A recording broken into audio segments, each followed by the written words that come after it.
2026년 3월 20일 평범했던 금요일 오후의 공기는 순식간에 검은 절망으로 기덮였습니다. 대전광역시 대덕구 문평동 산업단지 위로 태양을 가리는 거대한 흑연이 기둥처럼 솟아올랐습니다. 그곳은 수많은 노동자들의 땀방울이 배어있는 자동차 부품을 생산하는 평범한 공장이었습니다. 하지만 오후 1시 17분 작은 불씨 하나가 삼켜버린 것은 단지 차가운 기계와 건물이 아니었습니다. 그 안에는 오늘 저녁 사랑하는 가족의 품으로 돌아가야 할 170여 명의 사람들이 있었습니다. 사이렌 소리가 도시의 정막을 찍고 울려 퍼졌지만 현장에 도착한 구조대원들을 맞이한 것은 이미 걷잡을 수 없이 거대해진 화염의 벽이었습니다. 무너져 내리는 철골 구조물과 치명적인 화학물질의 맹독성 연기가 생존을 향한 마지막 비명조차 무참히 집어삼키고 있었습니다.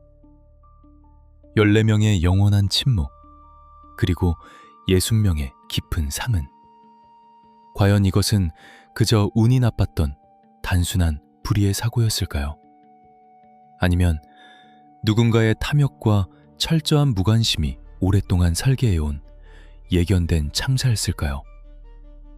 이 사건의 숨겨진 진실을 끝까지 따라가고 싶다면 지금 구독과 알림 설정을 해주시고 듣고 싶은 다음 사건을 댓글로 남겨주세요.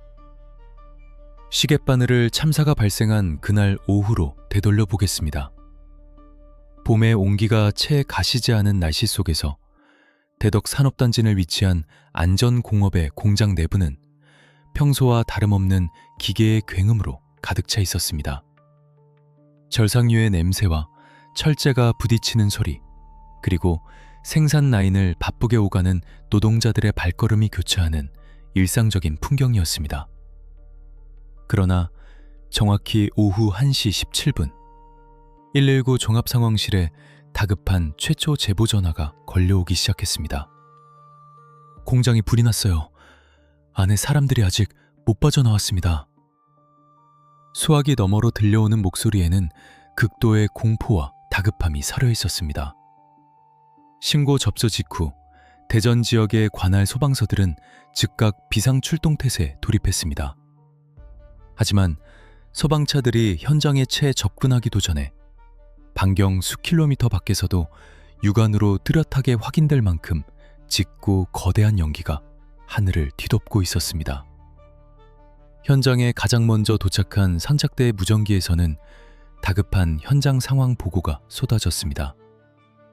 공장 건물 전체가 이미 시뻘건 화염에 휩싸여 통제 불능의 상태였고 내부에서 뿜어져 나오는 유독가스는 방독면과 산소통을 착용한 베테랑 소방관들조차 감히 진입을 시도할 수 없을 정도로 치명적이었습니다.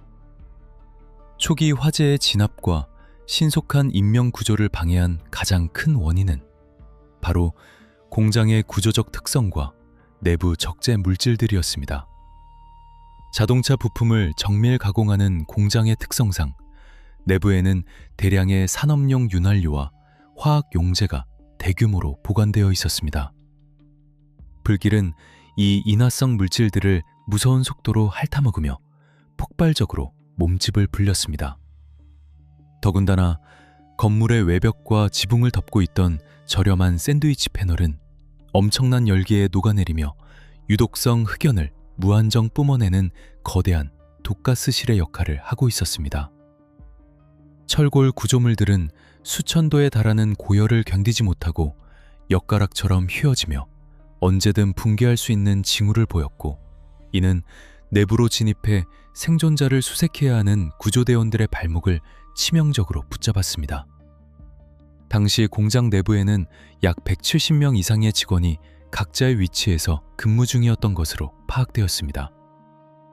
화재 경보가 울리고 긴급 대피가 시작되었을 때 100여 명의 사람들은 아수라장 속에서도 간신히 건물 밖으로 빠져나올 수 있었습니다. 하지만 문제는 미처 대피로를 찾지 못한 채 내부에 고립된 사람들이었습니다. 구조대원들은 자신들의 목숨을 걸고 건물 내부로의 진입을 거듭 시도했지만 시야를 완전히 차단하는 짙은 농연과 살인적인 유독가스, 그리고 언제 터질지 모르는 연쇄펄의 공포 속에서 생존자를 찾아내는 것은 상상을 초월하는 잔혹한 임무였습니다. 시간이 분 단위로 흐를수록 현장 주변은 참혹한 지옥도를 방불케 했습니다. 속보 뉴스를 접하고 공단으로 황급히 달려온 실종자 가족들의 찢어지는 통곡 소리가 매캐한 공기 위로 무겁게 내려앉았습니다. 구급차의 경광등이 쉴 새 없이 번쩍이는 가운데 전신 화상을 입거나 유독가스를 깊이 들이마신 부상자들이 구급대원들의 응급처치를 받으며 인근 대형 병원들로 긴급 이송되었습니다.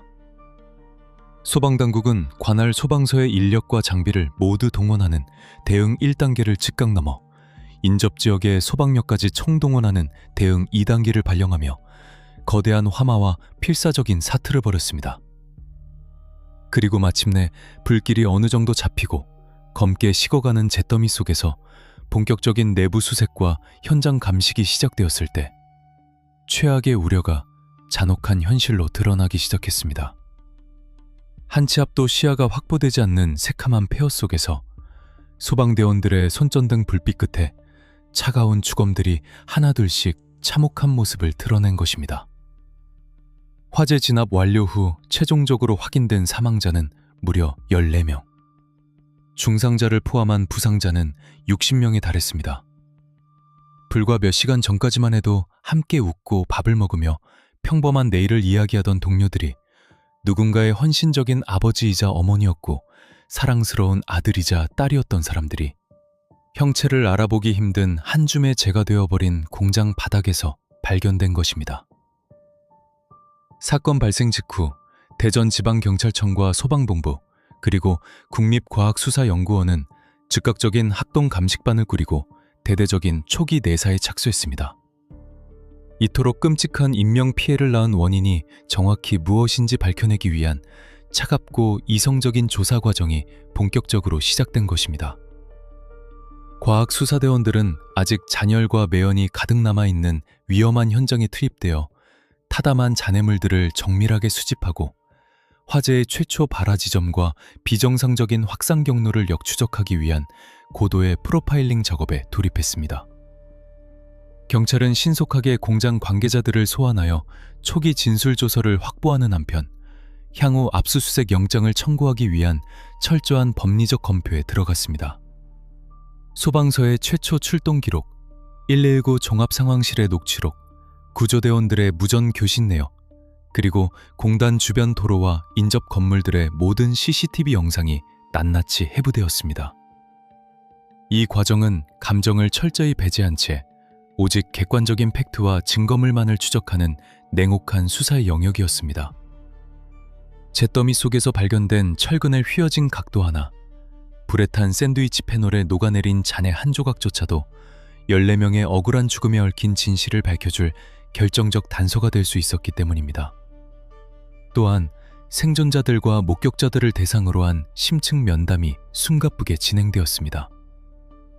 경찰청 임시조사실에는 검게 그을린 작업복을 그대로 입은 생존자들이 불안하고 초조한 눈빛으로 앉아 그날의 지옥 같았던 찰나의 순간들을 증언했습니다. 하지만 조사가 깊이를 더해갈수록 수사팀의 머릿속에는 지울 수 없는 강렬한 의구심이 짙게 피어오르기 시작했습니다. 통상적인 산업 현장 화재 사건에서 인명피해가 이토록 기형적으로 집중되는 경우는 결코 흔치 않습니다. 170여 명의 근무자 중 왜 특정 공간에 있던 사람들만이 대피의 골든타임을 허망하게 놓치고 참변을 당해야만 했을까요? 초기 불길이 건물 전체로 확산되는 속도는 왜 상식을 벗어날 정도로 비정상적으로 빠를 수밖에 없었을까요? 초동 수사를 담당하던 베테랑 형사는 잿더미가 된 공장의 건축 도면을 조용히 내려다보며 이 참사가 단순한 실화나 불운이 아닐 수도 있다는 섬뜩한 직감에 사로잡혔습니다. 현장에 남겨진 무언의 흔적들은 하나같이 어떤 거대하고 구조적인 결함을 소리 없는 비명으로 가리키고 있었습니다. 여론은 걷잡을 수 없이 들끓기 시작했고 주요 언론들은 연일 대한민국의 고질적인 안전 불감증을 질타하는 비판 기사를 쏟아냈습니다. 14명의 억울하고 참혹한 죽음 앞에서 쏟아지는 거센 여론의 압박은 수사기관과 관계당국을 더욱 빈틈없이 몰아붙였습니다. 이제 경찰 수사의 칼끝은 단순히 불이 물리적으로 어떻게 시작되었는가라는 표면적인 원인 규명을 넘어 이 굳게 닫힌 공장 내부에서 도대체 어떤 일들이 일상적으로 벌어지고 있었는가를 밑바닥부터 파헤치는 쪽으로 선회하고 있었습니다. 불타버린 공장의 검은 잔해 너머, 권력의 그늘 속에 교묘하게 숨겨진 부적절한 관행과 철저히 외면당해온 안전 시스템의 붕괴, 그 차가운 진실의 조각들을 하나씩 맞춰가기 위한 수사관들의 고독하고 치열한 추적이 바야흐로 막을 올린 것입니다. 그리고 이 끔찍한 비극의 이면에는 일반인의 상상조차 뛰어넘는 추악한 인간의 위선이 또 다른 형태로 도사리며 세상에 드러날 날만을 기다리고 있었습니다. 2026년 3월 22일, 잿빛 연기가 대덕구의 하늘을 찍고 지나간 지 이틀이 흐른 아침이었습니다. 대전광역시청 잔디광장에는 무거운 침묵과 비통함만이 감도는 합동 분향소가 엄숙하게 차려졌습니다. 차가운 봄바람이 불어오는 분향소 입구부터 길게 늘어선 하얀 국화꽃 다발들은 하루아침에 사랑하는 가족을 잃은 유가족들의 찢어지는 마음을 대변하듯 처연하게 놓여 있었습니다. 재단 위에는 각자의 자리에서 누구보다 성실하게 땀 흘렸던 14명 노동자들의 영정사진이 말없이 세상을 응시하고 있었습니다. 불과 며칠 전까지만 해도 환하게 웃으며 퇴근길에 올랐을 평범한 이웃들의 얼굴 아래로 향냄새가 매캐한 공기를 가르며 피어올랐습니다.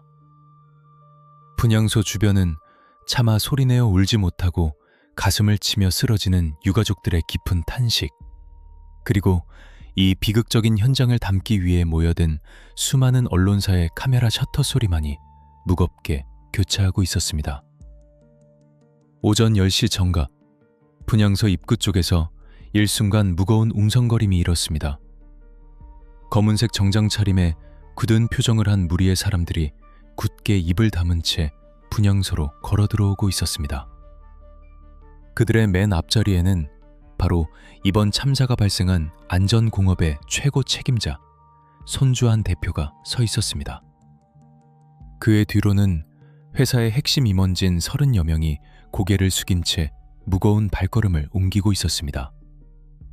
수십 대의 카메라 플래시가 일제히 그들의 일거수일투족을 향해 터졌고 기자들의 날카로운 질문들이 쏟아졌지만 그들은 침묵으로 일관하며 재단을 향해 천천히 다가갔습니다. 그것은 마치 참혹한 죄를 지은 죄인들이 형장에 오르는 듯한 극도로 엄숙하고 무거운 행렬이었습니다. 재단 앞에 선 손주한 대표의 모습은 겉보기에는 참담함 그 자체였습니다. 14명의 영정사진을 차례대로 응시하던 그의 두 눈에서는 이내 굵은 눈물이 쏟아지기 시작했습니다. 그는 무릎을 꿇고 향을 피운 뒤 두 손을 모으고 바닥에 엎드려 오랫동안 고개를 들지 못했습니다. 그의 떨리는 어깨는 극한의 슬픔과 자책감에 짓눌린 듯 보였고 분향소에 울려 퍼지는 그의 목소리는 물기를 잔뜩 머금고 있었습니다. 정말 죄송합니다. 제가 죄인입니다. 제가 우리 직원들을 지키지 못했습니다. 눈물 섞인 그의 흐느낌은 현장에 있던 사람들의 마음을 묵직하게 짓눌렀습니다. 곁에 있던 유가족들 중 일부는 그의 사죄를 보며 참았던 오열을 터뜨렸고 일부는 분노조차 낼 기력을 잃은 채 허망한 눈빛으로 그 모습을 지켜볼 뿐이었습니다. 동시에 안전공업의 공식 홈페이지에는 검은색 배경의 팝업창과 함께 장문의 공식 사과문이 게재되었습니다. 사과문에는 이번 화재 참사로 인해 고귀한 생명을 잃은 14명의 임직원과 유가족분들께 엎드려 사죄드립니다. 회사는 이 참담한 사태에 대해 100% 무한한 책임을 질 것이며 유가족분들의 슬픔을 조금이나마 덜어드릴 수 있도록 모든 정신적, 물질적 지원을 아끼지 않겠습니다. 아울러 경찰과 소방당국의 조사에 한치의 숨김없이 성실하게 임하여 사고 원인이 명백히 밝혀질 수 있도록 최선을 다하겠습니다. 라는 절절한 문구들이 빼곡히 적혀 있었습니다. 그것은 기업의 위기관리 매뉴얼에서 볼 수 있는 가장 정석적이고 완벽한 형태의 참회록이었습니다. 이러한 손주한 대표의 눈물과 회사의 신속하고 전면적인 책임 인정은 초기 여론의 흐름에 미묘한 파장을 일으켰습니다. 과거 대형 참사가 발생했을 때 책임을 회피하고 변명으로 일관하며 유가족들에게 씻을 수 없는 상처를 주었던 일부 오만한 기업인들의 행태와는 사뭇 다른 모습이었기 때문입니다. 주요 언론과 방송사들은 영정 앞에서 무릎을 꿇고 오열하는 손 대표의 모습을 비중 있게 보도했습니다. 일각에서는 비록 참사는 끔찍하지만 최소한 양심과 도의적 책임을 아는 경영자라거나 불의의 사고로 한순간에 무너져 내린 건실한 향토기업의 비극이라는 식의 동정론마저 조심스럽게 고개를 들기 시작했습니다. 대중의 분노는 그의 굵은 눈물방울 앞에서 일시적으로나마 방향을 잃고 누그러지는 듯 보였습니다. 하지만 진실을 쫓는 수사관들의 시선은 대중의 감정과는 완전히 다른 곳을 향하고 있었습니다. 수사기관의 냉혹한 세계에서 눈물은 증거가 될 수 없으며 참회는 법적인 면죄부가 되지 못합니다. 경찰청 광역수사대와 고용노동부 특별사법경찰관들로 구성된 합동수사본부는 분향소에서 흘린 대표의 눈물 이면을 차갑게 응시하고 있었습니다. 그들이 집중하는 것은 감정에 호소하는 사과문이 아니라 불타버린 현장에서 수집된 기형적인 증거물들과 굳게 닫힌 회사의 비밀장부, 그리고 은밀하게 주고받은 내부 결제 서류들이었습니다. 프로파일러들과 노련한 수사관들은 직감적으로 알고 있었습니다. 인간의 슬픔이 늘 진실에 비례하는 것은 아니며 때로는 가장 완벽한 참회의 연극이 가장 거대하고 끔찍한 진실을 덮기 위한 방어막으로 사용된다는 사실을 말입니다. 수사팀은 언론의 조명이 분향소에 집중된 그 시각에도 법원으로부터 전방위적인 압수수색 영장을 발부받아 안전공업의 본사 사무실과 관계자들의 자택을 예고 없이 급습했습니다. 하드디스크가 복구되고 파쇄기를 거친 문서의 조각들이 하나둘씩 맞춰지는 과정에서 수사관들은 점차 섬뜩한 모순점을 발견하기 시작했습니다. 외부로 보여지는 안전공업이라는 이름의 번듯한 간판 뒤에는 오랜 시간 동안 철저하게 외면당해온 비용 절감의 폭력과 노동자들의 생명을 담보로 한 무책임한 경영의 흔적들이 겹겹이 쌓여 있었습니다. 영정 앞에서는 우리 직원들이라 부르며 오열했던 대표의 모습과 수사관들의 책상 위에 놓여진 내부 문건 속 냉혹한 숫자의 세계는 너무나도 극명한 대비를 이루고 있었습니다. 눈물이라는 이름의 정교한 가면 뒤에서 도대체 어떤 추악한 진실이 꿈틀거리고 있었던 것일까요? 14명의 생명을 앗아간 그날의 불길은 단순히 우연히 발생한 화학적 반응이었을까요?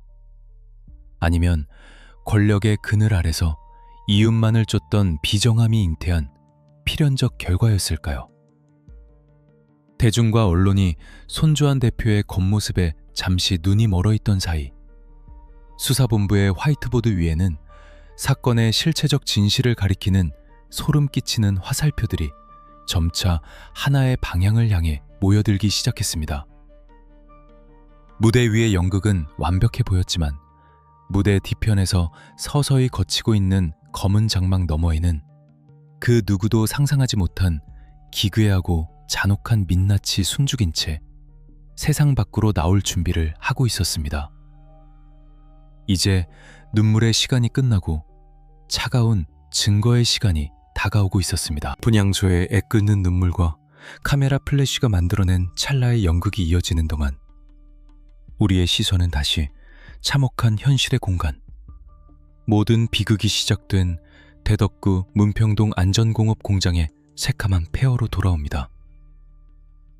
매캐한 유독가스의 잔향이 여전히 코끝을 찌르는 폴리스라인 너머, 뼈대만 앙상하게 남은 공장 건물은 거대한 괴물의 흉측한 골격처럼 기괴하게 비틀려 있었습니다.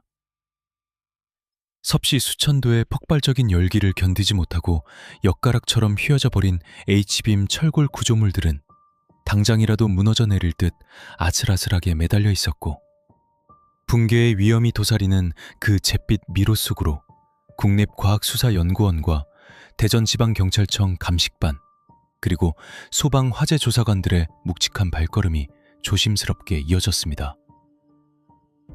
감정을 철저히 배제한 차가운 이성의 시간, 오직 과학적인 팩트와 물증만으로 그날의 숨겨진 진실을 재구성해야 하는 냉혹한 현장 감식이 본격적으로 시작된 것입니다.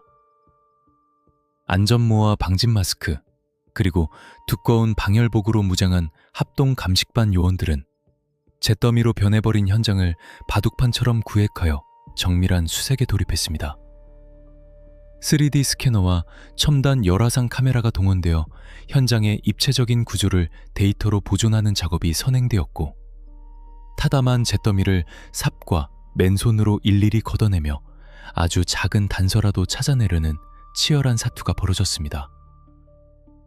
불에 탄 잔해물들의 붕괴 방향, 벽면에 남겨진 그 흐름의 형태인 V자 패턴, 그리고 바닥에 눌어붙은 금속 물질의 용용 흔적들은 화마가 어느 방향에서 시작되어 어떻게 이동했는지를 알려주는 무언의 목격자들과 같았습니다. 수사관들은 마치 거대한 퍼즐을 맞추듯 현장에 남겨진 물리적인 지표들을 수집하고 교차 검증하며 최초 발화 지점을 특정하기 위한 고도의 프로파일링에 집중했습니다. 이 과정에서 화재 조사관들의 시선을 가장 먼저 사로잡은 것은 공장의 외벽과 지붕을 덮고 있던 샌드위치 패널의 처참한 잔해들이었습니다. 철판 사이에 얇은 스티로폼이나 우레탄 폼 등의 단열재를 끼워 넣은 이 저렴한 건축자재는 건설 단가를 획기적으로 낮추고 공사 기간을 단축해준다는 이유로 수많은 산업단지에서 무분별하게 사용되어 왔습니다. 하지만 화재가 발생하는 순간 이 패널은 공장 전체를 거대한 오븐이자 치명적인 독가스실로 돌변시키는 최악의 도화선으로 자금했습니다.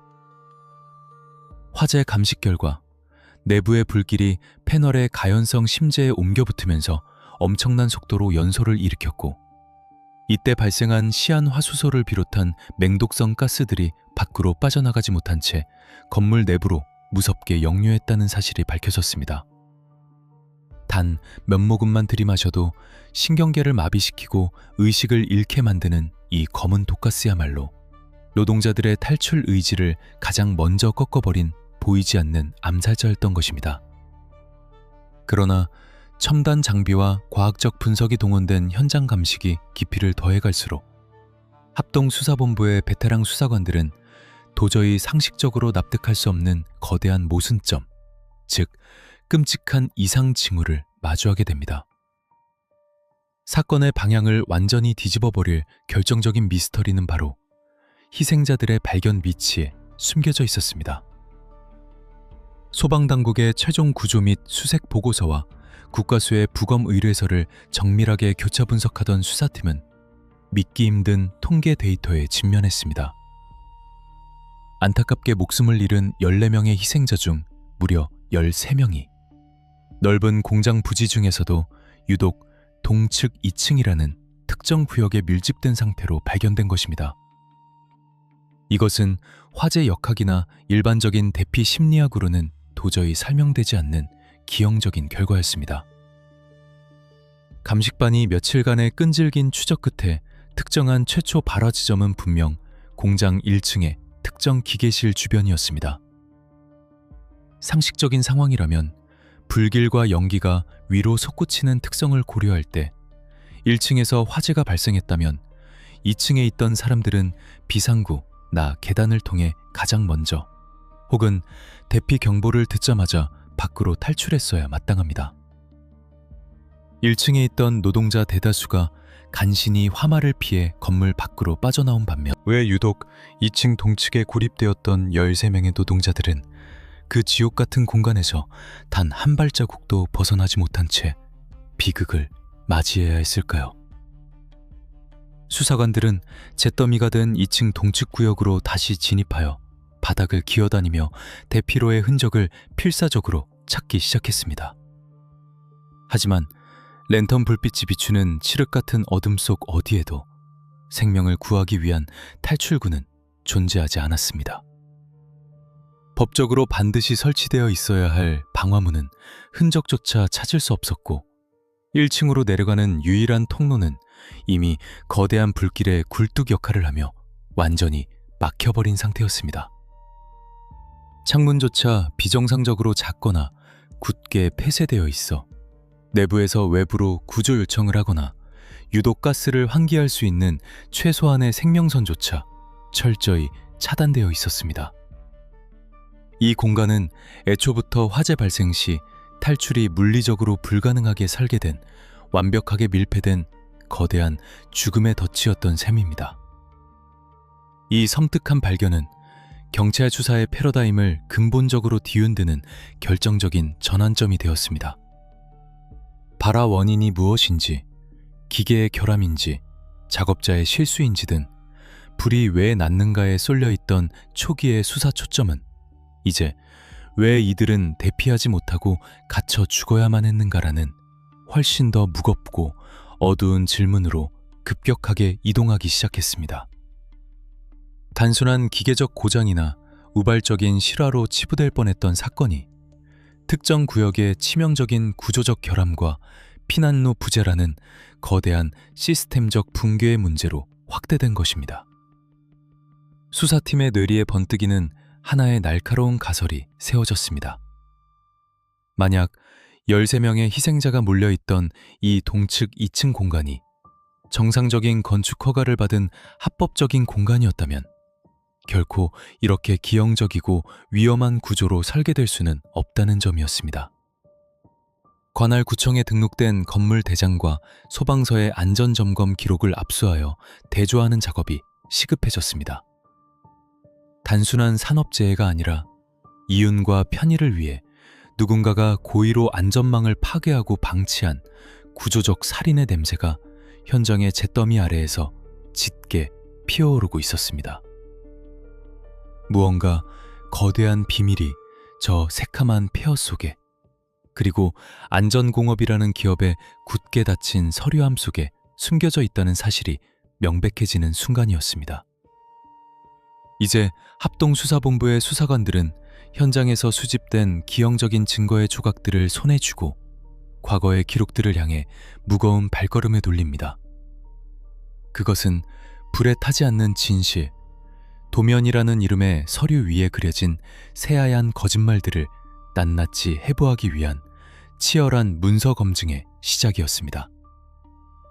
수사관들의 날카로운 눈빛이 향하는 곳은 과연 그들이 예상한 대로 끔찍한 불법의 온상이었을까요? 아니면 우리가 상상조차 하지 못한 더 끔찍한 자본의 민낯이 숨겨져 있었을까요? 거짓의 장막을 찢어밟길 수사의 칼끝이 서서히 공장의 설계 도면을 향해 정조준되고 있었습니다. 합동수사본부의 수사관들이 잿더미 속에서 직감한 끔찍한 모습은 곧바로 차가운 서류들의 세계로 수사의 방향을 급격히 선회시켰습니다. 대전지방경찰청 지능범죄수사대는 대덕구청 건축과와 소방서 예방안전과를 전격적으로 압수수색하여 안전공업 공장의 최초 설립 연도인 2011년의 건축허가 대장과 2014년에 이루어진 공장 증축 관련 도면 일체를 확보했습니다. 형사들의 책상 위에는 빛바랜 설계 도면들과 현장에서 최첨단 3D 스캐너로 촬영해온 참사 현장의 입체 데이터가 나란히 펼쳐졌습니다. 그리고 두 개의 자료를 정밀하게 대조하던 수사관들의 입에서는 짧고도 무거운 탄식이 터져나왔습니다. 국가기관의 공식적인 승인을 받은 합법적인 도면 위에는 13명의 희생자가 갇혀 있었던 동측 2층이라는 공간 자체가 아예 존재하지 않았기 때문입니다. 그것은 서류상으로는 세상에 존재해서는 안 되는 유령 공간이었습니다. 수사 결과 안전공업 경영진은 2014년 공장 시설을 증축하는 과정에서 관할 관청의 허가도 받지 않은 채 1층 작업장 상단에 철골을 덧대고 값싼 샌드위치 패널을 덮어 불법으로 복층 구조물을 만들어냈다는 사실이 적나라하게 드러났습니다. 건축법상 엄격하게 규정된 하중 계산이나 소방시설의 설치, 비상탈출구의 확보와 같은 최소한의 법적 안전장치는 이 불법 건축물 앞에서 철저하게 무시되었습니다. 회사는 이 불법적인 공간을 창고와 직원들의 휴게시설로 무단 용도 변경하여 사용해왔습니다. 건폐율과 용적률의 제한을 피하면서도 추가적인 공간을 확보해 비용을 아끼고자 했던 경영진의 얄팍한 탐욕이 노동자들을 지도상에도 없는 죽음의 사각지대로 몰아넣은 것입니다. 특히 수사관들을 더욱 경악하게 만든 것은 희생자 14명 중 무려 9명의 시신이 엉켜있는 채로 발견된 불법 증축 구역 내 체력 단련실의 기형적인 구조였습니다. 직원들이 고된 노동 중간에 잠시 숨을 고르거나 휴식을 취하도록 만들어진 이 방은 역설적이게도 화재 발생 시 가장 완벽한 밀실로 돌변하도록 설계되어 있었습니다. 외부로 연결되는 창문은 환기용으로 뚫어놓은 손바닥만한 구멍이 전부였고, 아래층으로 내려갈 수 있는 유일한 통로는 성인 한 명이 간신히 지나갈 법한 비좁은 철제 계단 단 하나뿐이었다는 사실이 현장 감식을 통해 확인되었습니다. 1층에서 시작된 맹독성의 검은 연기가 이 좁은 계단을 타고 마치 굴뚝처럼 빠르게 솟구쳐 올랐을 때 체력 단련실 안에서 휴식을 취하고 있던 노동자들은 외부의 상황을 전혀 인지하지 못한 채 순식간에 퇴로를 잃고 갇혀버렸던 것입니다. 설계도에 없는 이 은밀하고 치명적인 공간은 결국 노동자들의 마지막 숨통마저 무참히 끊어놓은 가장 잔혹한 함정이 되었습니다. 그렇다면 도대체 왜 1층 기계실 구석에서 발생한 작은 불씨가 이토록 순식간에 공장 전체를 집어삼키는 거대한 화마로 번질 수 있었을까요? 수사팀은 단순히 불법 증축이라는 공간적 결함뿐만 아니라 화재를 폭발적으로 확산시킨 물리적인 매개체를 추적하는 데 수사력을 집중했습니다. 그리고 폐허가 된 현장에서 그 치명적인 촉매제의 정체를 밝혀냈습니다. 바로 공장 내부에 설치되어 있던 대형 집진기, 먼지 포집 설비였습니다. 금속 부품을 가공하는 과정에서 발생하는 미세한 쇳가루와 불순물을 빨아들여야 할 이 필수적인 환경 설비는 놀랍게도 설치된 지 15년이 넘도록 단 한 번도 전면적인 교체나 제대로 된 유지보수를 받지 않은 노후 장비였습니다. 압수된 회사의 정비대장을 분석한 결과 집진기 내부의 필터는 이미 제 기능을 상실한 지 오래였고, 배관 내부에는 수년 동안 층층이 쌓인 인화성 분진이 화약고처럼 방치되어 있었습니다. 여기에 부품을 깎을 때 열을 식히기 위해 무분별하게 살포되었던 공업용 절삭유의 유증기가 공장 바닥과 벽면, 그리고 집진기 배관 전체에 끈적하게 달라붙어 있었습니다. 최초의 불꽃이 노후화된 집진기 배관을 타고 들어가는 순간, 이 배관망은 공장 구석구석으로 불길을 식어 나르는 거대한 화염의 고속도로로 돌변했습니다. 정기적인 청소와 필터 교체라는 아주 기본적인 안전수칙만 지켜졌더라면 결코 발생하지 않았을 끔찍한 연쇄 폭발의 도화선이 회사 측의 방치 속에서 오랫동안 타들어갈 준비를 하고 있었던 것입니다. 이러한 죽음의 징후들을 노동자들은 정말 모르고 있었을까요? 수사관들이 안전공업 노동조합 사무실에서 확보한 수십 장의 공문철은 이 비극이 결코 갑작스러운 재앙이 아니었음을 피를 토하듯 증명하고 있었습니다. 문서 더미 속에는 참사가 발생하기 수년 전부터 노동조합 측이 사측에 지속적으로 발송했던 안전보건 개선 요구서가 고스란히 남아 있었습니다. 집진기의 노후화로 인해 화재 위험이 극심하니 즉각 교체해달라. 불법 증축된 2층 휴게 공간에 비상구와 화재 감지기를 설치해달라. 절상년 냄새와 분진으로 두통을 호소하는 직원이 늘고 있으니 환기 시스템을 전면 개보수해달라.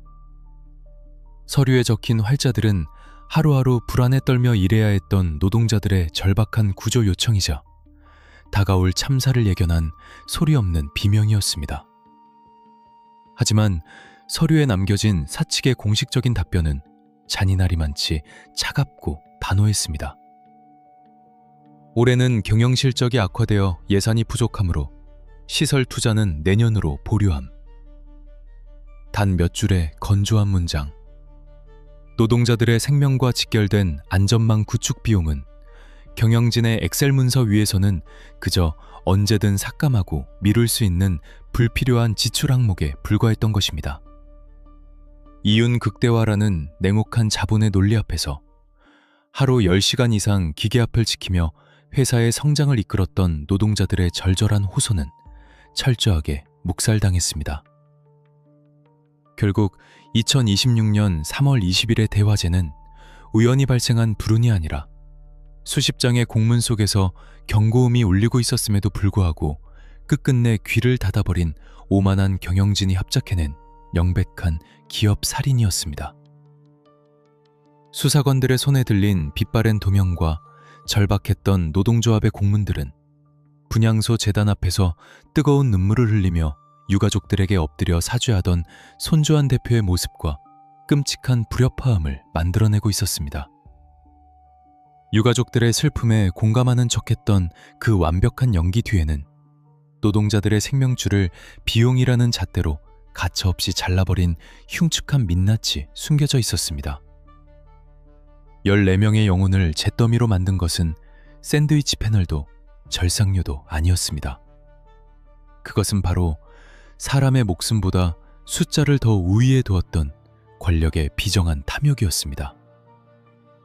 허가받지 않은 죽음의 방에서 질식해간 노동자들의 억울함을 달래기 위해 이제 경찰의 수사는 단순한 물증의 단계를 넘어 그 탐욕의 실체를 입증할 수 있는 가장 결정적인 뇌관을 향해 다가가고 있었습니다.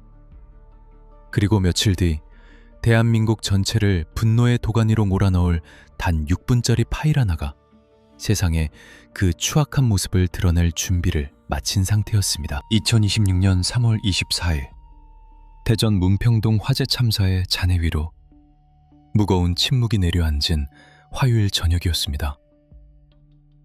SBS의 메인 뉴스 프로그램은 정규 방송을 긴급히 중단하고 무겁고도 건조한 앵커의 목소리와 함께 단독 입수한 제보 파일 하나를 세상에 전격적으로 공개했습니다. 그것은 14명의 생명을 앗아간 참사 직후 안전공업의 최고위층 임원들만이 모인 은밀한 비공개 회의 장소에서 누군가에 의해 비밀리에 녹음된 단 6분 분량의 음성 파일이었습니다. 며칠 전 합동 분향소 재단 앞에서 수많은 카메라 플래시를 한 몸에 받으며 바닥에 엎드려 통곡하던 손주한 대표의 굵은 눈물방울을 기억하던 대중에게 이 녹취록은 단순한 충격을 넘어 인간의 도덕적 밑바닥을 목격하게 만드는 섬뜩한 공포로 다가왔습니다.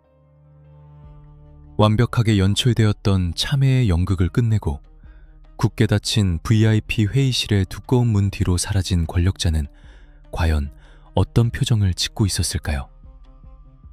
브라운관을 통해 흘러나온 6분간의 음성은 우리 사회가 그토록 외면하고 싶었던 자본과 권력의 가장 기괴하고 폭력적인 민낯을 적나라하게 전시하고 있었습니다. 녹취록이 시작되자마자 들려온 것은 사태 수습을 위한 이성적인 논의나 희생자를 향한 애도의 목소리가 결코 아니었습니다. 그것은 통제할 수 없는 분노로 가득 찬 거칠고 파괴적인 파공음이었습니다. 손 대표는 회의실 책상을 거칠게 내리치며 최근 언론과 수사기관으로 흘러들어가고 있는 공장 내부의 불법 증축 도면과 노동조합의 안전개선 요구 공문 유출에 대해 광기 어린 색출 작업을 지시하고 있었습니다. 도대체 어떤 놈이 기자들에게 내부 문건을 넘긴 거야? 내 눈앞에 그 배신자놈 당장 잡아와. 녹취록 속 그의 음성은 분향소에서 보여주던 가련하고 책임감 있는 경영자의 모습은 온데간데 없고 오직 자신의 안위와 회사의 법적 책임을 축소하기 위해 혈안이 된 냉혹한 포식자의 본능만을 드러내고 있었습니다. 그는 차마 방송에 그대로 내보내기 힘들 정도로 수위 높은 인격 모독적인 발언과 부적절한 언사를 섞어가며 제보자를 찾아내어 반드시 사회적으로 매장해버리겠다는 끔찍한 협박을 서슴지 않았습니다. 하지만 일선 수사관들과 수백만 시청자들을 진정으로 경악하게 만든 가장 차갑고 잔인한 발언은 바로 그 다음 순간에 터져나왔습니다. 불법 건축물에서 빠져나오지 못하고 잿더미 속에서 끔찍한 죽음을 맞이한 14명의 노동자들에 대해 상황 보고를 받던 손 대표의 입에서는 인간으로서 갖추어야 할 최소한의 연민조차 철저히 교려된 소름 끼치는 망언이 흘러나왔습니다. 이번에 희생된 사람들이 누구입니까? 결국 늦게 뛰쳐나간 자들 아닙니까? 대피를 늦게 했으면 그 결과는 본인들이 감수해야지. 왜 그것을 전부 내 탓으로 돌리고 회사를 물고 늘어집니까? 단 한 치의 떨림도 없는 그의 건조하고 날카로운 목소리는 듣는 이들의 귀를 강렬하게 의심하게 만들었습니다. 15년 동안 방치된 집진기의 화약고 같은 위험성도, 건축 대장에는 존재조차 하지 않던 밀실의 끔찍한 구조적 결함도 그에게는 전혀 고려 대상이 아니었습니다. 그의 머릿속에서 14명의 존귀한 생명은 그저 위기 상황에서 기민하게 대처하지 못해 회사의 이윤 창출에 거대한 손실과 귀찮은 골칫거리를 안겨준 무능력하고 거추장스러운 존재들로 전락해버린 것입니다. 이 지독한 망언 뒤에 이어진 회의의 흐름은 더욱 기가 막혔습니다. 걷잡을 수 없이 악화되는 여론을 의식한 한 핵심 임원이 조심스러운 목소리로 대표님, 그래도 내일 오전에 유가족 대기실을 한 번 더 방문하셔서 언론의 동정 여론을 이끌어내시는 것이 수습에 유리할 것 같습니다. 라고 건의했습니다. 그러자 녹취록 너머로 크고 불쾌한 헛기침 소리와 함께 유가족들의 피눈물을 한낱 성가신 비즈니스의 장애물로 치부하는 그의 노골적인 조소가 무겁게 울려 퍼졌습니다. 그 시끄럽게 우는 사람들 또 보러 가라고? 적당히 봉투나 두툼하게 쥐어주고 합의서 도장이나 빨리 받아와. 쓸데없는데 내 시간 뺏지 말고. 이 짧은 몇 마디의 대화는 며칠 전 그가 재단 앞에서 쏟아냈던 그 뜨거운 눈물과 통곡이 얼마나 철저하게 계산된 기만이자 배중의 눈을 속이기 위한 가증스러운 악어의 눈물이었는지를 피를 토하듯 증명하고 있었습니다. 2단 6분짜리 녹취록이 세상에 공개된 직후 대한민국 사회 전체는 숨막히는 정적에 휩싸였다가 이내 걷잡을 수 없는 거대한 분노의 용광로로 돌변했습니다. 일과를 마치고 방송을 지켜보던 평범한 시민들은 인간의 탈을 쓴 권력자의 끔찍한 소시오패스적 성향에 경악을 금치 못했습니다. 무엇보다 이 잔혹한 음성을 실시간으로 들어야만 했던 유가족들의 충격은 이루 말할 수 없이 참담했습니다. 불과 며칠 전 대표의 사죄를 직접 들으며 그래도 고의로 죽인 것은 아니었을 것이라며 애써 원망을 두르고 피눈물을 삼켰던 가족들은 자신들의 숭고한 슬픔이 밀실 안에서 철저히 조롱당하고 능멸당했다는 사실에 넋을 잃고 오열하다 결국 응급실로 실려가기까지 했습니다. 영정사진 앞에서 진정한 용서를 구하기는커녕 죽음의 근본적인 책임마저 희생자들의 두남으로 돌려버린 그 비인간적인 태도는 유가족들의 찢어진 가슴에 2번, 3번 날카로운 비수를 꽂아 넣은 잔혹한 형벌과도 같았습니다. 합동수사본부 내의 공기 역시 그 어느 때보다 차갑게 얼어붙었습니다.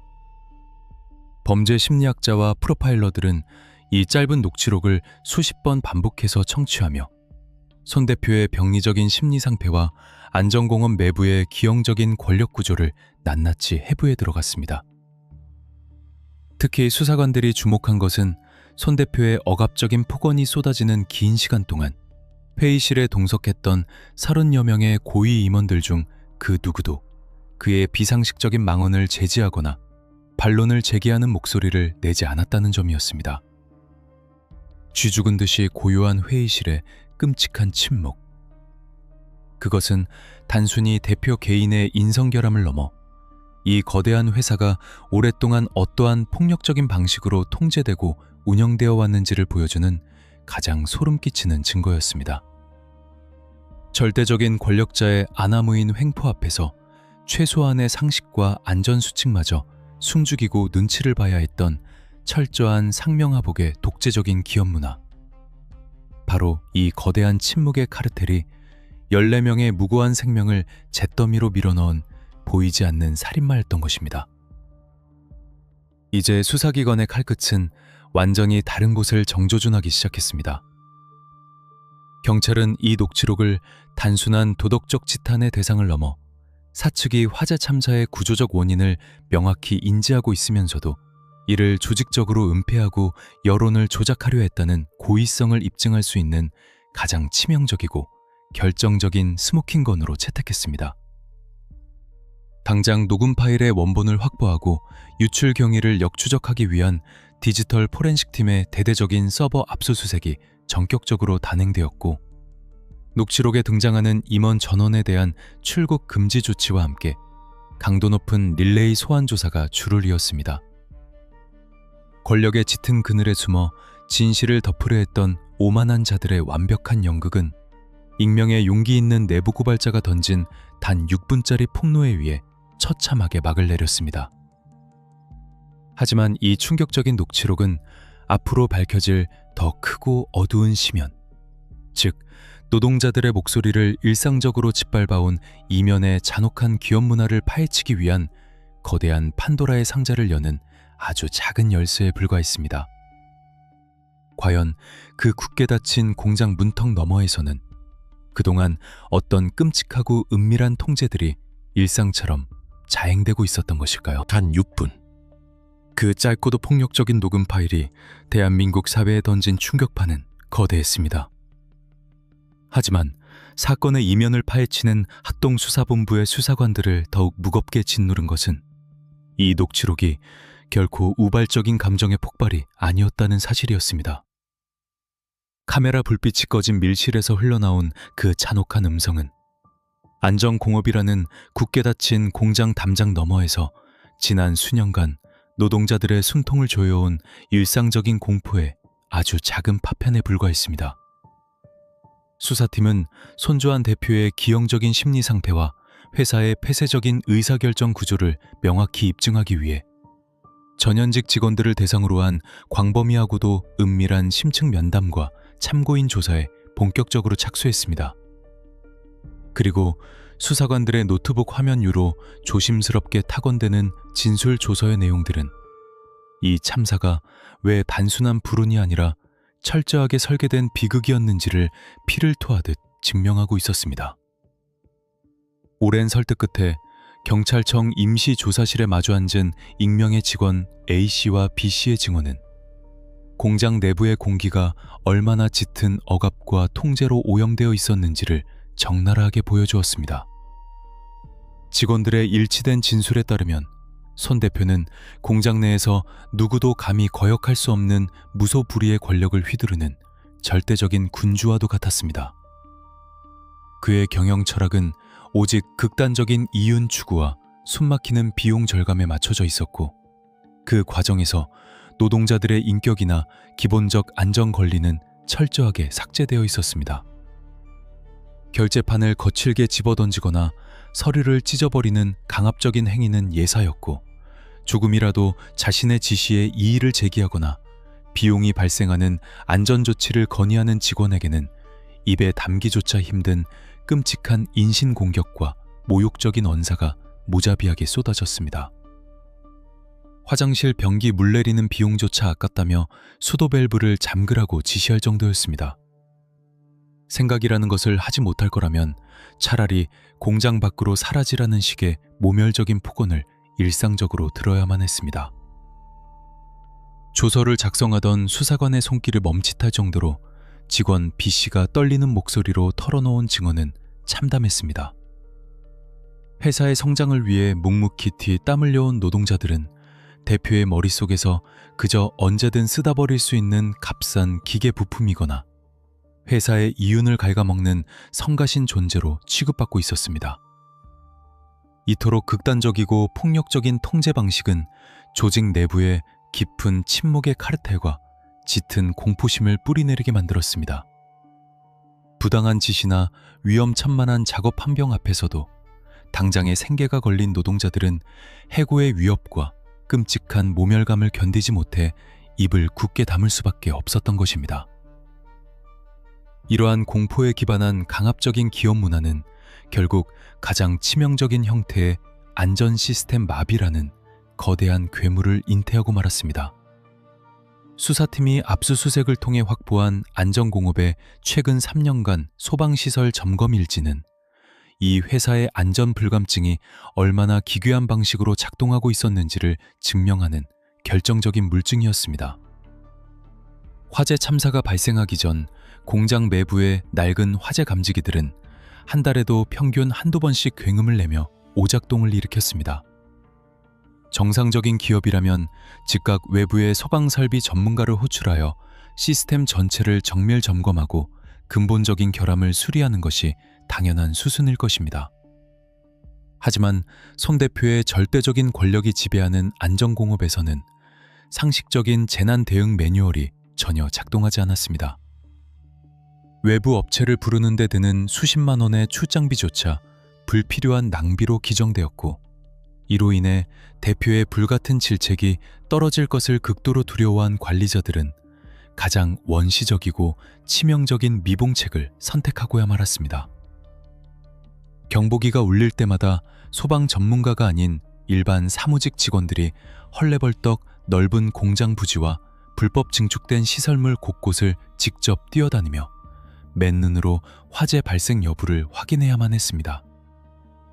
그리고 운 좋게도 불꽃이 보이지 않으면 서둘러 수신기로 달려가 비상벨을 강제로 끄고 시스템을 초기화시키는 아찔하고 비정상적인 행위가 수년간 일상처럼 반복되었습니다. 이른바 양치기 소년 효과가 수백 명의 노동자들 사이에 독버섯처럼 퍼져나간 것입니다.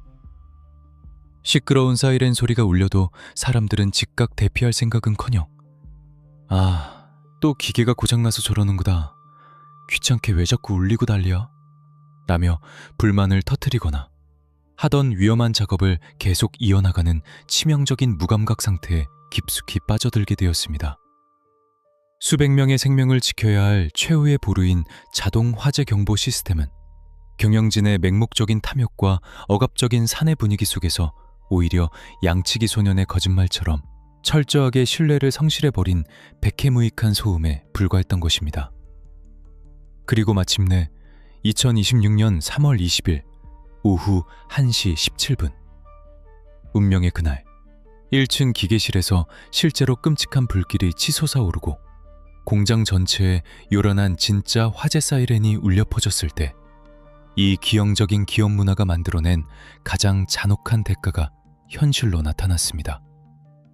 1층에서 시뻘건 화마를 직접 목격한 이들의 다급한 비명소리가 들려오기 전까지 불법 증축된 2층 공간이나 구석진 작업장에 갇혀있던 수많은 노동자들은 그 요란한 경보음을 또 한 번의 단순한 기계 오작동으로 치부해버렸던 것입니다. 공포와 강압이 일상화된 닫힌 공간 안에서 진짜 위기를 알리는 절박한 생존의 신호조차 철저하게 묵살당하고 말았습니다. 대피할 수 있었던 천금 같은 골든타임은 그렇게 허망하게 매캐한 흑연 속으로 영원히 징발해버렸습니다. 수사관들은 굳게 닫혀있던 진실의 퍼즐 조각들을 모두 맞추고 나서야 깊은 탄식을 내뱉었습니다. 14명의 무고한 생명을 무참히 집어삼키고 60명에게 씻을 수 없는 육체적, 정신적 상처를 남긴 그날의 거대한 화마는 단순히 노후화된 기계의 우발적 결함이나 우연히 떨어진 작은 불씨에서 시작된 것이 결코 아니었습니다. 그것은 노동자의 절박한 목소리를 비용이라는 차가운 잣대로 잔인하게 억누르고 권력자의 폭력적인 언사 앞에서 생명과 안전이라는 본질적인 가치마저 스스로 포기하게 만들었던 끔찍하게 뒤틀린 기업 문화가 오랜 시간 동안 은밀하고도 치밀하게 키워온 필연적인 재앙이었습니다. 침묵을 강요당한 노동자들의 소리 없는 비명이 켜켜이 쌓인 잿더미 위에서 경찰의 수사는 이제 이 모든 비극의 최정점에 서 있는 오만한 권력자들을 법의 준엄한 심판대 위에 세우기 위한 마지막 그물망을 매섭게 조여가기 시작했습니다. 아무리 높은 담장과 두꺼운 문으로 숨기려 발버둥쳐도 이미 툭 떨어져 내린 장막 뒤의 추악한 진실은 거대한 여론의 분노와 수사기관의 예리한 칼끝을 도저히 피할 수 없는 막다른 벼랑 끝으로 내몰리고 있었습니다. 6분짜리 녹음 파일이 지상파 전파를 타고 전국으로 퍼져나간 직후 대한민국 사회는 그야말로 걷잡을 수 없는 거대한 분노의 소용돌이 속으로 급격하게 빠져들었습니다. 불과 며칠 전 14명의 영정사진이 쓸쓸하게 놓인 합동분향소 재단 앞에서 바닥에 엎드려 통곡하던 손주환 대표의 모습을 기억하던 대중들은 굳게 닫힌 밀실에서 흘러나온 그 차갑고도 잔혹한 육성 앞에서 경악을 넘어선 깊은 혐오감을 느꼈습니다. 눈물과 콧물을 쏟아내며 제가 큰 죄를 지었습니다 라고 울부짖었던 그 모든 참회의 제스처가 철저하게 개선된 위선이자 대중과 언론의 눈을 속이기 위한 가증스러운 악어의 눈물이었음이 백일하에 드러난 것입니다.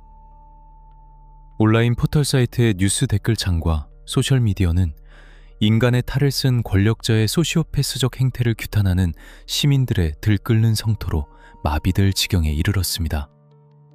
참사 초기만 해도 불의의 사고를 당한 향토기업에 대해 일말의 동정론을 조심스럽게 폈던 주요 언론들조차 이제는 사측의 기만적인 태도와 비인간적인 민낯을 향해 융단 폭격과도 같은 매서운 비판의 칼날을 들이대기 시작했습니다. 무고한 희생자들을 향해 늦게 도망친 자들이라며 죽음의 책임을 피해자들에게 전가하고 유가족들의 피눈물을 한낱 성가신 비즈니스의 방해물로 취급하며 적당히 봉투나 쥐어주라고 지시했던 선 대표의 폭언은 우리 사회가 그동안 애써 외면하고 싶었던 천민 자본주의의 가장 흉측한 밑바닥을 가감없이 보여준 끔찍하고도 모욕적인 사건이었습니다. 무엇보다 이 잔혹하고 끔찍한 진실 앞에서 가장 처참하게 무너져 내린 이들은 바로 사랑하는 가족을 하루아침에 한 줌의 죄로 떠나보낸 14명의 유가족들이었습니다. 밀실의 폭언이 담긴 긴급 뉴스를 대형 화면으로 지켜봐야 했던 분향소 옆 유가족 대기실은 일순간 지옥 같은 비명과 통곡이 교차하는 아수라장으로 변해버렸습니다.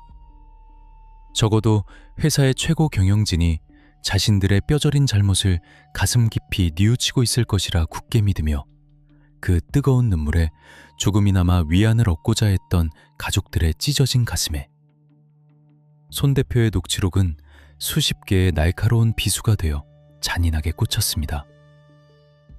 우리 남편이 내 자식이 도망치기 싫어서 그 뜨거운 불길 속에 멍청하게 남아있었단 말입니까? 살려달라고 발버둥치는 사람들을 문도 없는 불법 건축물에 가둬놓고 죽인 살인마들이 어떻게 감히 우리 아이들의 영정 앞에서 그런 더러운 연기를 할 수 있단 말입니까? 분향소의 차가운 바닥에 주저앉아 피를 토하듯 절규하던 한 유가족의 외침은 단순한 슬픔을 넘어 인간에 대한 근본적인 신뢰가 산산조각 난 자의 끔찍한 절망 그 자체였습니다. 애도와 참회의 공간이었던 합동분향소는 이제 명백한 진실 규명과 관련자들의 엄벌을 강력히 촉구하는 분노의 투쟁 현장으로 변모했고 유가족들은 사측이 뒤늦게 내미는 일체의 위로금과 합의를 단호히 거부한 채 끝까지 법의 심판을 받게 만들겠다는 결연한 의지를 눈물로 다졌습니다. 여론의 거센 압박과 사회적 분노가 임계점을 돌파하자 사태를 예의주시하던 경찰청과 고용노동부 합동수사본부의 움직임에도 매서운 가속도가 붙기 시작했습니다. 수사관들의 목표는 이제 단순히 화재의 물리적인 발화 원인만을 규명하는 1차원적인 단계를 완전히 뛰어넘었습니다. 수사의 핵심은 사측이 14명의 목숨을 앗아간 치명적인 위험 요소들을 사전에 명확히 인지하고 있었음에도 불구하고 오직 이윤 추구와 비용 절감을 위해 고의적으로 이를 묵살하고 방치했는가를 법리적으로 입증하는 데 집중되었습니다. 이에 따라 수사본부는 이번 대형 참사에 중대재해처벌법을 전면적으로 적용하기 위한 치밀하고도 공격적인 법리적 검토에 돌입했습니다. 노동자의 안전과 보건을 확보할 의무를 철저히 다하지 않아 중대한 인명피해를 발생시킨 기업의 최고 경영 책임자를 직접적이고 강력하게 처벌하기 위해 제정된 이 법안은 안전망을 고의로 파괴한 손 대표와 최고위층 임원들의 목을 정조준하는 가장 두렵고도 강력한 법적 울감이었습니다. 수사팀은 단순한 산업안전보건법 위반이나 업무상 과실치사 혐의의 적용을 넘어 기업 전체에 전염병처럼 만연해 있던 구조적인 안전불감증과 권력에 의한 통제가 어떻게 필연적인 대형 참로 직결되었는지를 낱낱이 해부하는 전례 없는 고강도 기획 수사로 판을 키웠습니다. 수십 명의 전담 수사관들이 밤을 새우며 방대한 양의 서류를 분석하고 법리를 구성하는 보이지 않는 치열한 사투가 전개되었습니다. 경찰청 지능범죄수사대와 고용노동부 소속 특별사법경찰관들은 단 한치의 증거인멸도 절대 허용하지 않겠다는 강력하고 단호한 의지로 안전공업 본사 빌딩과 손 대표를 비롯한 핵심 임원진들의 자택을 예고 없이 급습하는 2차 대대적 압수수색을 전격 단행했습니다. 수사관들은 경영진의 개인 스마트폰과 서재에 숨겨진 업무용 노트북, 그리고 회사 전산실 서버에 보관된 방대한 양의 디지털 데이터를 모조리 압수하여 경찰청 국가수사본부의 첨단 디지털 포렌식 센터로 신속하게 이관했습니다. 삭제된 이메일 계정과 암호화된 내부 메신저 기록들이 첨단 포렌식 기법을 통해 하나둘씩 복원되면서 경영진이 불법 증축물의 위험성과 노후화된 집진기의 끔찍한 폭발 가능성을 수년 전부터 보고받았음에도 불구하고 올해 예산 배정 절대 불가 까는 단어 하나로 이를 철저히 묵살해온 결정적인 스모킹건들이 화면 위로 쏟아져 나왔습니다.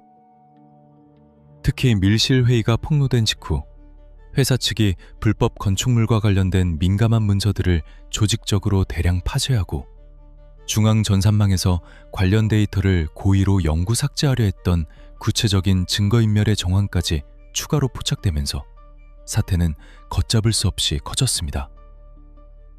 법의 허점을 교묘하게 빠져나가려 했던 경영진을 향한 공권력의 포위망은 이제 더 이상 작은 숨구멍조차 허락하지 않을 만큼 견고하고 촘촘하게 좁혀지기 시작했습니다.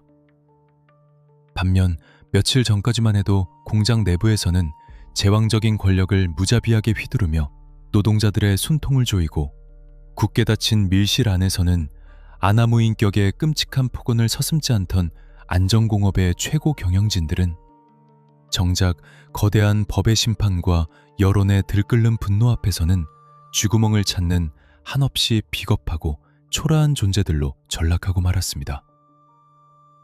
치명적인 녹취록 폭로 직후 손 대표를 포함한 고위 임원들은 마치 사전에 치밀하게 약속이라도 한 듯 외부와의 모든 연락을 일방적으로 끊어버린 채 종적을 감추었습니다. 빗발치는 언론사들의 해명 요구와 기자들의 인터뷰 요청에는 철저한 묵묵부답과 도피로 일관했고 회사의 웅장한 정무는 굳게 걸어잠긴 채 삼엄한 사설 경비원들의 통제 아래 마치 고립된 요새처럼 변해버렸습니다. 그들은 대형 로펌의 정관 출신 에이스 변호사들로 구성된 초호화 변호인단을 막대한 비용을 들여 발빠르게 선임하여 자신들에게 향하는 무거운 법적 책임을 어떻게든 말단 현장 관리자들에게 떠넘기거나 심지어는 화재 당시 신속하게 대피로를 찾지 못한 죽은 노동자들의 개인적인 과실로 책임을 뻔뻔하게 전가하려는 비열하고도 치밀한 꼬리 자르기 작전을 무대 뒤에서 조용히 준비하고 있었습니다. 자신보다 약한 자에게는 한없이 잔인한 칼을 휘두르고 자신을 위협하는 강한 공권력과 여론 앞에서는 한없이 비굴하게 엎드리는 비뚤어진 권력의 가장 추악하고 비겁한 민낯이 여과 없이 세상에 드러나는 조롱거리의 순간이었습니다. 하지만 그들이 아무리 막대한 돈을 쏟아부어 두꺼운 법의 방패 뒤에 숨고 입을 굳게 다물지라도 이미 판도라의 상자는 활짝 열려버린 지 오래였습니다. 새카만 잿더미가 된 공장 현장에서 힘겹게 수집된 기형적인 증거물들, 허가받지 않은 불법 증축의 민낯을 적나라하게 고발하는 낡은 설계도면, 절박하고 두려운 마음으로 작성되었던 노동자들의 수많은 안전개선 요구 공문, 그리고 그 모든 생명의 외침을 비웃고 조롱했던 6분짜리 밀실 녹취록과 디지털 포렌식으로 완벽하게 복구된 추악한 은폐의 흔적들까지. 이 모든 객관적이고 과학적인 수사 물증들은 오직 하나의 분명한 결론, 즉 14명의 억울하고 참혹한 죽음이 우연한 사고가 아니라 권력의 탐욕과 끔찍한 위선이 치밀하게 빚어낸 명백한 살인행위였음을 흔들림 없이 가리키고 있었습니다. 합동수사본부의 무거운 출석 통보서를 받아든 경영진들의 순통은 이제 분단위로 조여오고 있었고, 억울한 죽음의 진실을 명명백백히 규명하라는 시민들의 자발적인 촉불은 합동 분향소 앞을 넘어 대전 시내 전체의 밤거리를 환하고 뜨겁게 밝히기 시작했습니다. 굳게 닫힌 VIP실의 견고한 문을 마침내 부수고 들어간 수사관들의 예리한 칼날은 이제 거짓과 기만으로 겹겹이 얼룩진 그들의 두꺼운 가면을 완전히 벗겨내고 준엄하고도 냉혹한 법의 심판대 위에 그들을 강제로 무릎 꿇릴 마지막 준비를 모두 마친 상태였습니다. 14명의 억울한 영혼이 피눈물을 흘리며 지켜보는 가운데 결코 피할 수 없는 무거운 죗값을 묻기 위한 최후의 징벌의 시간이 묵직한 초침 소리와 함께 서서히, 그러나 확실하게 다가오고 있었습니다. 2026년 3월에 그 잔혹하고도 비극적이었던 봄날, 대전광역시 대덕구 문평동 산업단지를 무자비하게 집어삼켰던 시뻘건 화마는 결국 모든 것을 칠흑같이 검게 태우고 쓰러졌습니다. 14명의 평범하고도 소중했던 이웃들은 끝내 사랑하는 가족의 따뜻한 품으로 돌아가지 못한 채 한 줌의 차가운 재가 되어 영원한 침묵 속으로 억울하게 사라졌습니다. 폴리스 라인이 쳐진 화재 현장의 뼈대만 앙상하게 남은 흉측한 공장 건물은 거대한 철거 장비들의 무거운 기계음과 함께 서서히 역사 속으로, 그리고 사람들의 무관심한 기억 저편으로 허물어져 내리고 있습니다. 섭씨 수천 도에 달하는 폭발적인 열기는 유독 가스를 뿜어내던 저렴한 샌드위치 패널을 형체도 없이 녹여버렸고, 건물의 뼈대를 지탱하던 두꺼운 H빔 철골마저 엿가락처럼 흉측하게 휘어버렸습니다. 하지만 그 끔찍하고 거대한 잿더미조차 끝내 태워 없애지 못한 것이 분명히 하나 존재했습니다. 그것은 바로 절대적인 권력의 짙은 그늘 아래 오랜 시간 동안 교묘하고도 치밀하게 은폐되어 있던 피비린내 나는 탐욕과 무책임이라는 이름의 서늘하고도 참혹한 진실이었습니다. 경찰청과 고용노동부 특별사법경찰관들로 구성된 합동수사본부의 집요하고도 냉혹한 추적 끝에 진실을 영원히 덮으려 발버둥 쳤던 오만한 자들의 견고한 성벽은 마침내 처참하게 무너져 내리고야 말았습니다. 수사당국은 무고한 노동자들을 관할 관청의 허가조차 받지 않은 불법 증축 건물, 이른바 밀폐된 죽음의 방에 갇히게 만들고 노후화된 대형 집진기의 폭발 위험을 수년 동안 고의로 방치한 안전공업의 손주한 대표와 핵심 임원진 전원에 대해 구속영장을 청구했습니다. 중대재해처벌법 위반 및 업무상 과실치사, 건축법 위반 등 혐의의 무게는 14명의 목숨값만큼이나 한없이 무겁고 치명적이었습니다. 화려한 수식어를 앞세운 대형 로펌의 전관 변호사들을 방패막이로 삼아 대피를 늦게 한 노동자들의 개인적 과실이라며 끝까지 뻔뻔한 책임 전가를 시도했던 그들의 비열하고 비겁한 변명은 전방위적인 압수수색을 통해 쏟아져 나온 객관적인 디지털 포렌식 증거들과 결정적인 6분짜리 밀실 녹취록의 적나라한 폭로 앞에서는 그 어떠한 법적 효력도 발휘하지 못한 채 산산조각이 났습니다.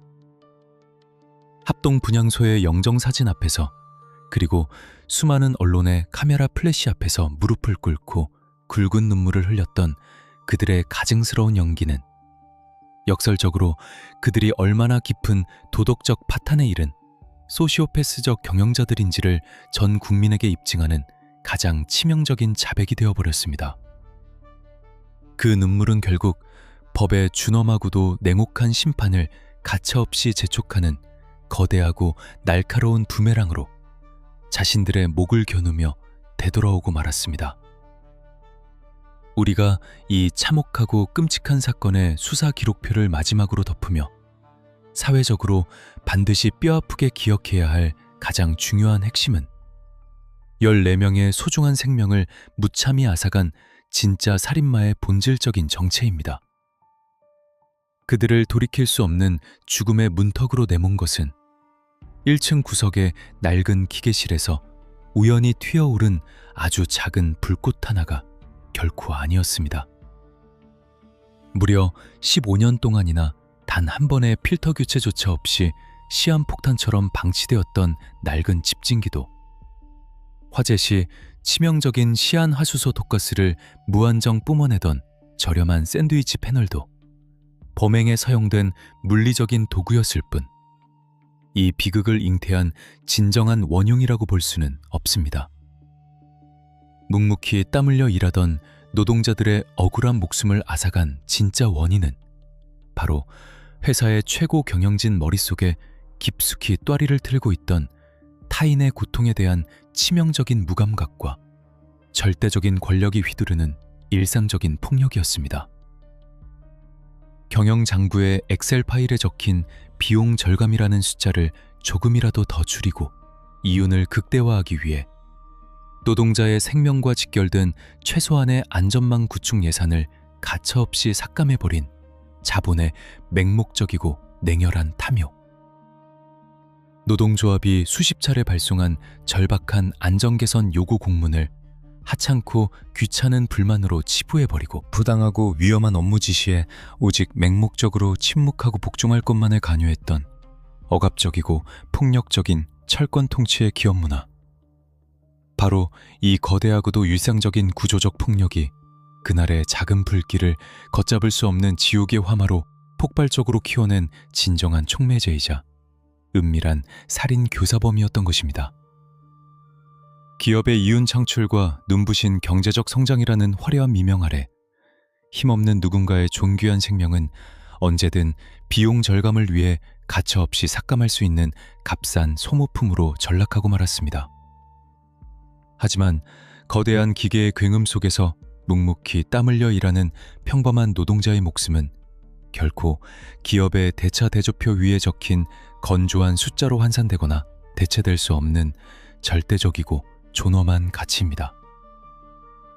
특정 기업이 아무리 막대한 부를 긁어모으고 하늘을 찌를 듯한 웅장한 사옥을 높게 지어올린다 한들 그 성장의 기반이 누군가의 억울한 희생과 피눈물, 그리고 비인간적인 착취 위에 세워진 것이라면 그것은 아주 작은 충격에도 언제든 무너져 내릴 수밖에 없는 아슬아슬하고 위태로운 모래성에 불과합니다.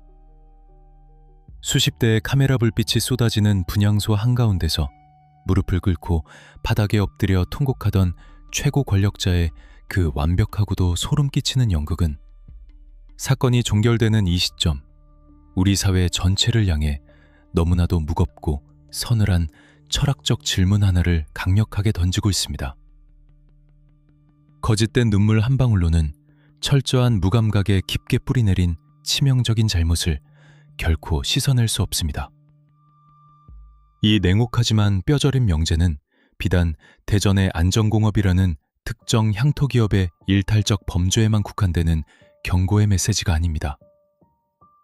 무한 경쟁과 이윤의 극대화라는 브레이크 없는 거대한 폭주 속에서 사람이 사람으로서 마땅히 보호받고 존중받아야 할 최소한의 기본 권리마저 효율성이라는 차가운 이름으로 너무나도 쉽게 베어버리는 우리 사회 전반의 비정한 구조를 향한 가장 무겁고도 준엄한 사형 선고와도 같은 것입니다. 잿더미 속에 파묻힌 진실이 수사관들의 집요한 노력으로 마침내 세상의 빛을 보게 된 지금, 이제 남겨진 가장 무거운 과제는 살아남은 우리들의 몫이 되었습니다. 다시는 이 땅의 평범하고 선량한 이웃들이 아침 일찍 가족의 따뜻한 배웅을 받으며 출근한 직장에서 영영 돌아오지 못하는 끔찍한 비극이 결단코 반복되어서는 안 됩니다. 힘없는 노동자가 안전한 환경에서 마음 놓고 일하고 무사히 가족의 품으로 돌아갈 수 있는 당연한 권리는 그 어떤 화려한 경제적 논리나 기업의 이윤 창출로도 절대 타협하거나 양보할 수 없는 국가와 사회의 최우선적인 보호 의무이기 때문입니다. 이를 현실로 만들기 위해서는 단순히 참사 발생 이후에 표면적인 책임자 몇 명을 색출하여 꼬리 자르기 식으로 처벌하는 1차원적인 대응에 머물러서는 안 됩니다. 기업의 조직 문화 내부 깊숙한 곳에 암세포처럼 기생하고 있는 맹독성의 안전 불감증을 근본적으로 완전히 뿔 뽑을 수 있는 보다 강력하고 촘촘한 법적, 제도적 억제 장치가 반드시 뒤따라야만 합니다. 말단 노동자들의 절박한 목소리가 부당한 해고나 불이익의 두려움 없이 최고 경영진에게 곧바로 닿을 수 있는 수평적이고 투명한 민주적 의사소통 구조의 확립, 조직의 은밀한 불법 행위를 세상에 알리는 용기 있는 내부 고발자를 국가가 나서서 철저하게 보호하는 견고한 방어 시스템, 그리고 노동자의 숭고한 생명과 직결된 안전 의무를 고의로 저버린 악덕 기업에게는 회사의 존립 자체가 완전히 흔들릴 정도의 무겁고 파멸적인 징벌적 손해배상을 묻는 한치의 자비도 없는 단호한 법의 집행이 우리 사회에 반드시 실현되어야만 합니다. 누군가의 더러운 탐욕이 불법적으로 만들어낸 허가받지 않은 죽음의 방으로 또 다른 무고한 노동자가 아무것도 모른 채 걸어 들어가는 것을 막을 수 있는 유일하고도 확실한 길은 오직 우리 사회 전체가 두 눈을 부릅뜨고 이들의 오만한 행태를 끝까지 감시하는 것뿐입니다.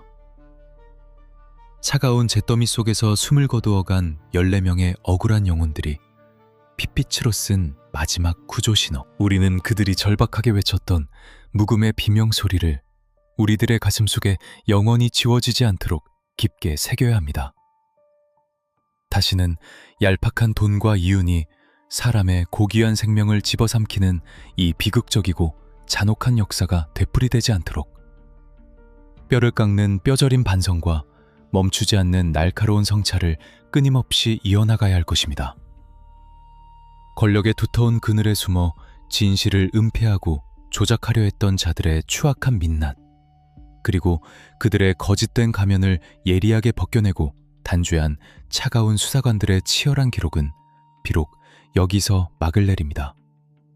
하지만 진정한 공의와 정의를 향한 우리들의 깨어있는 시선은 결코 여기서 멈춰서는 안 될 것입니다.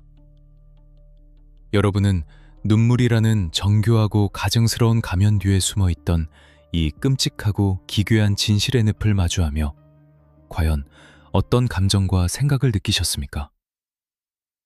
영상 아래 댓글창을 통해 여러분의 다양하고 소중한 의견을 꼭 남겨주시기 바랍니다.